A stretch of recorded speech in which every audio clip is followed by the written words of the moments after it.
আসসালামু আলাইকুম রাহমাতুল্লাহ। হে প্রিয় ভাইরা, কি অবস্থা আছেন? আশা করি আল্লাহর মেহেরবানিতে ইনশাল্লাহ ভালো আছেন। সকল ভাইদের উদ্দেশ্য বলছি, ইনশাল্লাহ মনে করেন দুনিয়া তো তাহাও যাইব না, দুনিয়া তো তাহা জাগে না, তাহা যাইব না, কিন্তু একদিন না একদিন যাইতে হইব। যাক ইনশাল্লাহ আমরা মুসলমান বুঝি। মনে করেন ফিলিস্তিন বাইরেরা কীভাবে মারতেছে, কত কষ্ট দিয়ে মারতেছে। আমরা মুসলমান, আমরা কলিজাত কষ্ট লাগে, আমরা কলিজাত আঘাত লাগে। এক মুসলমান বাইরে বুঝি আর এক মুসলমান আঘাত করে মুসলমানের, তো বিষয় মুসলমানের দায়িত্ব এক ভাইয়ের কষ্ট দেখলে আরেক ভাইয়ের কষ্ট পাওয়া।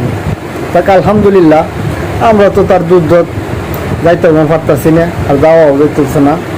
দুজি ডাক আসে ইনশাল্লাহ যাব, কিন্তু তার থেকে মন থেকে কলিজার থেকে আমাদের বাইরের জন্য দোয়া করেন, আল্লাহ যাতে হেফাজত করে, আমার আল্লাহ যাতে হেফাজত করে ইনশাল্লাহ, এটাই আমার চাওয়া।